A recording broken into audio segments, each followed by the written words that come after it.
जय माता की भाई सबको। सुबह उठ के जल्दी नहा के आ गई थी मैं अपने मंदिर में। लड्डू राधा को मैंने स्नान करवा लिया है और मैया को स्नान करवा लिया है। आज है भाई तीसरा नवरात्रा और तीसरा नवरात्रा माँ चंद्रघंटा को समर्पित है। तो मेरी मैया का श्रृंगार देखो तीसरे नवरात्रे पे। और ये मेरे लड्डू राधा है। और भाई नवरात्रों में दुर्गा सप्तशती पाठ करने की भी विधि है। सही तरीके से पाठ करने से इसका पूर्ण फल मिलता है। मैंने तो देखो ऐसे नोट कर रखी है भाई विधि। जैसे जब भी हम पाठ करते हैं तो डेली का ही रूटीन होता है। दुर्गा सप्तशती में जो उत्कीलन के 3 मंत्र होते हैं ना, वो शुरू में भी पढ़ने होते हैं, लास्ट में भी पढ़ने होते हैं। फिर देवी कवच पढ़ना होता है, फिर अगला स्त्रोत पढ़ना होता है, फिर कीलकम पढ़ना होता है, फिर रात्रि सूक्त पढ़ना होता है। फिर कोई चाहे तो निवाण मंत्र की माला कर ले, नहीं चाहे तो फिर जैसे पहला दिन है तो पहले दिन का शैलपुत्री का पढ़ेगा और फिर पहला अध्याय पढ़ेगा।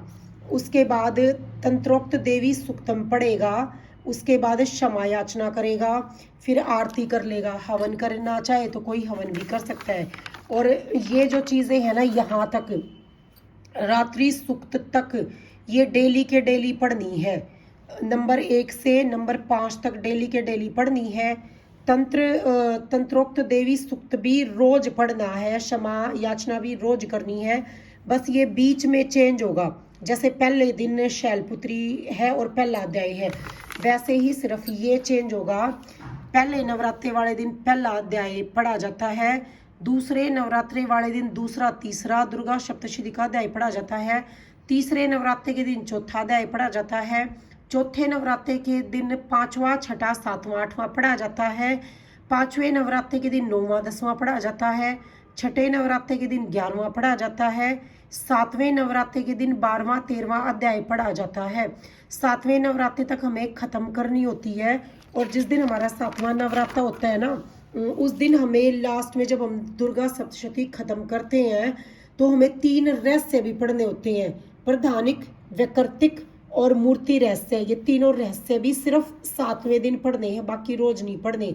रोज तो पढ़ने वाले ये कुछ चीजें हैं, हर दिन के हिसाब से बस ये पाठ चेंज करने हैं। और ऐसे ही भाई मैंने सारे भोग लिख रखे हैं कि माँ को कौन सा भोग लगता है। पहले दिन गाय के घी का, दूसरे दिन शक्कर का, तीसरे दिन दूध का, चौथे दिन मालपुए का, 5वें दिन केले का, छठे दिन शहद का, 7वें दिन गुड़ का, 8वें दिन नारियल का, 9वें दिन धान के लावे का और 10वें दिन काले तिल का भोग लगाना होता है। और जैसे हमारी दुर्गा सप्तशती 7वें दिन खत्म हो जाती है तो उसके बाद हम जैसे कवच हो गया, तंत्र सूक्त हो गया, अगला स्त्रोत हो गया, ये सारे पाठ कर सकते हैं। बस फिर वो बीच के पाठ नहीं पढ़े जाएंगे। 1 से लेकर 13 तक जो अध्याय हैं वो छोड़ देने हैं। बाकी हम कवच, चालीसा वगैरह ये सारे पढ़ सकते हैं 8वें और 9वें नवरात्रि को। तो ऐसे करती हूँ मैं अपने नवरात्रों में दुर्गा सप्तशती पाठ, ऐसे विधि विधान से। ये वही मैंने सामग्री तैयार की है नवरात्रों में हवन के लिए। और इस सामग्री के अंदर मैंने क्या क्या मिलाया है मैं बता देती हूँ। एक तो जो सामग्री का पैकेट हमारा आता है दुकान से, मैंने वही लिया था। उसके अलावा मैंने इसमें पंच मेवा मिलाया है, गूगल मिलाई है, लोबान मिलाई है, कपूर मिलाया है, चावल मिलाए हैं, जौ मिलाए हैं और इंद्र जौ, दोनों तरीके के जौ मिलाए हैं। सिंपल जौ भी जो हम नवरात्रे में लगाते हैं और इंद्र जौ भी। इंद्र जौ थोड़े बड़े लंबे होते हैं ऐसे। देखो ये किसमें एक दाना दिखाई भी दे रहा है इंद्र जौ का, ये जो इसमें लंबे लंबे दिखाई दे रहे हैं ना, ये इंद्र जौ है। और खांड मिलाई है। ये सारी चीज़ें मैं इसमें मिलाती हूँ और देसी घी में देसी घी मिलाया है। तो इस तरीके से मैं अपनी जो नवरात्रे की हवन की सामग्री है वो तैयार करती हूँ। वही नवरात्रों में मैं मैया को पान के पत्ते का भोग ऐसे देती हूँ। पान के पत्ते पे सतिया बना लेती हूँ, एक बताशा रख लेती हूँ, 2 इलायची और 2 लौंग रख लेती हूँ। और 2 लौंग से ही मैं इस जो पान के पत्ते को बंद कर लूँगी ऐसे। और ऊपर से फिर ऐसे। अब 2 लौंग लग जाएंगी यहाँ। बस इसको मैंने ऐसे बंद कर लिया और कपूर के ऊपर मैं इसका भोग दूंगी।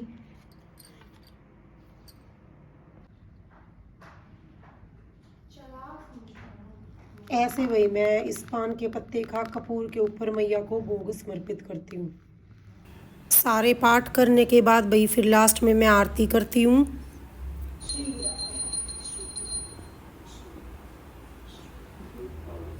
और ऐसे मेरी जो पूजा है डेली की वो संपन्न होती है। उसके बाद फिर मैं मैया के लिए भोग बनाती हूँ। आज है भाई तीसरा नवरात्रा और आज मैया को दूध या दूध से बनी मिठाई का भोग लगेगा। तो मैं मैया के लिए बना रही हूँ मिठाई। मैंने दूध फाड़ लिया है और इससे मैं उनके लिए बनाऊंगी भोग। छेना बना लिया है मैंने और इसको छान के साफ पानी से भी अच्छे से धो लिया है। मैंने इसको एक साफ कपड़े में ले लिया है, जितना भी एक्स्ट्रा पानी है वो निकल जाएगा।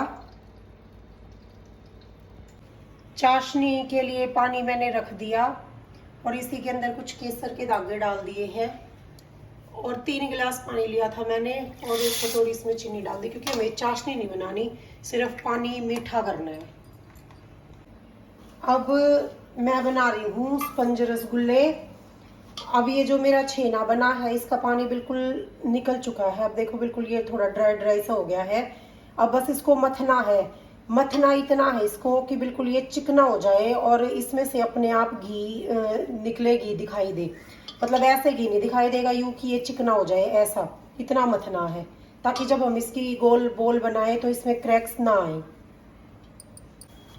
इसको मथने में कम से कम 10 मिनट जरूर लगेंगे, इसलिए मैंने बड़ा बर्तन लिया है। बस इसको ऐसे हाथों की मदद से बिल्कुल ऐसे मथना है, अच्छे से चिकना करना है इसको मथ मथ के। अच्छा लगभग 8-9 मिनट इसको मथने के बाद ये देखो बिल्कुल ऐसे इकट्ठा हो गया आटे की तरह। अब कहीं नहीं चिपक रहा है, ये कुछ नहीं है इसमें और चिकनाहट भी इसमें आ गया।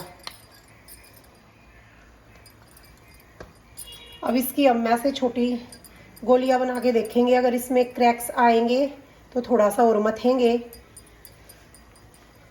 हल्के हाथ से गोलियां बनानी है, देखो आराम से बन रही हैं, कोई क्रैक्स नहीं है अब इसमें। इसका मतलब हमारा जो बैटर है वो तैयार हो गया, सही जो छेना हमने बनाया था वो सही रेडी हो गया है।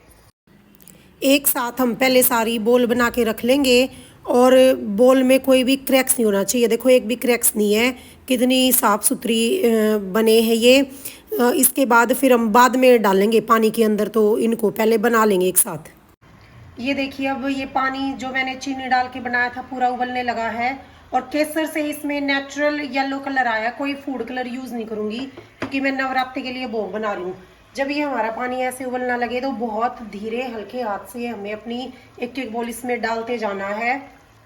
एक साथ नहीं डालना है, ऐसे रुक रुक के डालनी है एक एक बोल, क्योंकि वरना एकदम डालेंगे तो पानी का टेम्परेचर कम हो जाएगा और वो हमें करना नहीं है। पानी हमारा ऐसे ही उबलता रहना चाहिए। मैंने थोड़ी बड़ी बोल बनाई है क्योंकि मैं स्पंज रसगुल्ले बना रही हूँ। ये देखिए अभी ये इसमें नीचे बैठ गए अपने आप। जैसे हल्के होते जाएंगे धीरे धीरे ऊपर आने लगेंगे। ये देखिए अपने आप ऊपर भी आ गया जो सबसे पहले डाला था। अब ये धीरे धीरे ऊपर आने लगेंगे। कम से कम 20 मिनट के लिए मैं इसको ढक के रख दूंगी। ये देखिए मेरे जो स्पंज रसगुल्ले हैं वो उबलते उबलते अब धीरे धीरे अपने आप ऊपर आ रहे हैं। बस अब इसको मैं कवर करके रख दूंगी कम से कम 20 मिनट के लिए। बीच में बस एक बार लिड को हटा के चेक कर लिया था मैंने, कभी पानी कम ना हो गया हो। अगर पानी कम हो जाए तो हम गर्म पानी चम्मच चम्मच करके इसमें ऐड करना है। 20 मिनट हो गए थे वही उबलते हुए और अब मैंने अपनी गैस कर दी है बंद।